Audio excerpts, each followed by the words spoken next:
Thank you, Mr. Chairman. Well, fortunately, Georgia has not been impacted by the collapse of the co-ops, but several of our neighboring states have. South Carolina, some 67,000 from South Carolina are now trying to seek new insurance. Tennessee, somewhere in the ballpark of 27,000.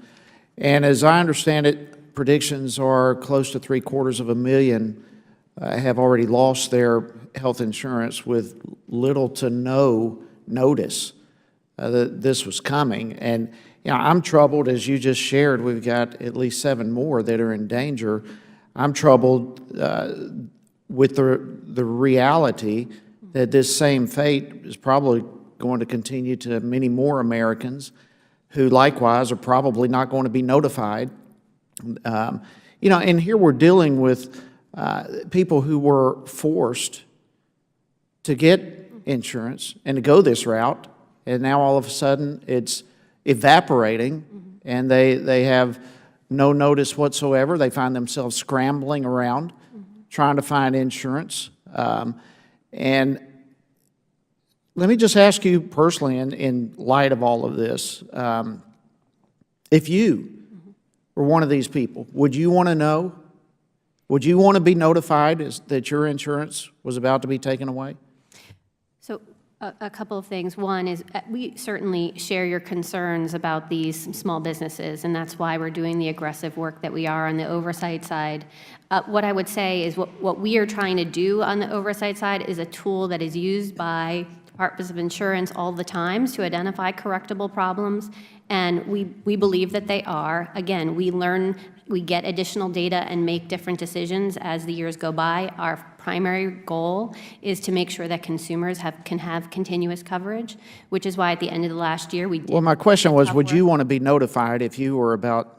So I know that the Department of Insurance it has the voice of the consumer when they're thinking about when to notify consumers about issues related to. So would you want to be notified? At the appropriate time. I know that the Departments of Insurance are thinking about. Okay, well, you just mentioned that there are 7 that are in danger. At what point is an appropriate time to notify these people? Which of the 7 is most likely to fail next? So first I should pause, and my team corrected me that 8 are on caps. So the number is 8.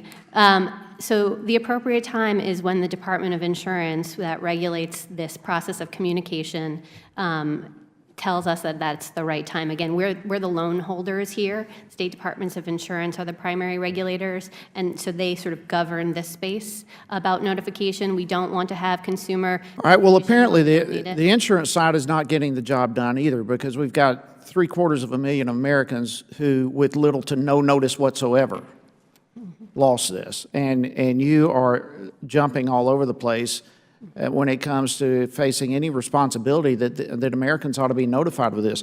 Which of the 8 is most likely next to collapse? So we are at a very early point in the year. We did some tough work at the end of last year to make sure that consumers could have confidence in the co-ops that were continuing for 2016. We are just learning about what the co-ops did in terms of enrollment during the open enrollment. Again, that's not my question. Do you know which one is in the greatest danger? I can't say at this point. All right, we've got billions of dollars on the line, American taxpayers on the hook for this. Don't the taxpayers deserve to know? If you're making a business decision, is this a business venture you'd want to be a part of?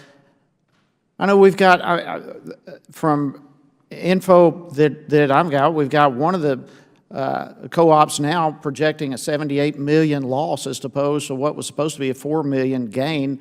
I mean, this is a horrible venture.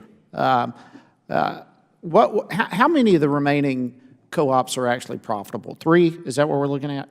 So we know that small businesses always struggle to turn a profit in the first few years. It's a matter of, in this entrenched business, I think as the Congressman mentioned before, these are tough markets to break into. There's a certain amount of loan funding that we can offer from the federal government, but what we're trying to do now is encourage these co-ops to look for outside capital, additional resources to bring in, thinking about selling in the small group market in addition to the individual market, maybe even the large group market, and again, thinking about how they're going to sustain themselves and be viable over the long term. All right, let me just, let's last thing, and my time's about up. Let's walk through the process of what happens when a co-op closes. Do they continue to draw money from the federal loan?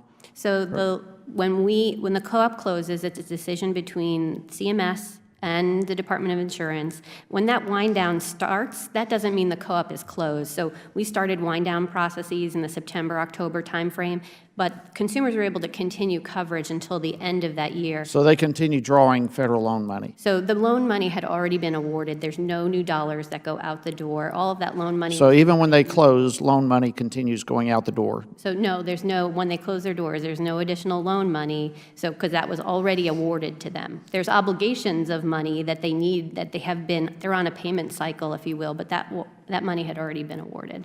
Mr. Chairman, thank you as well for your indulgence. I thank the gentleman. We now recognize the gentleman.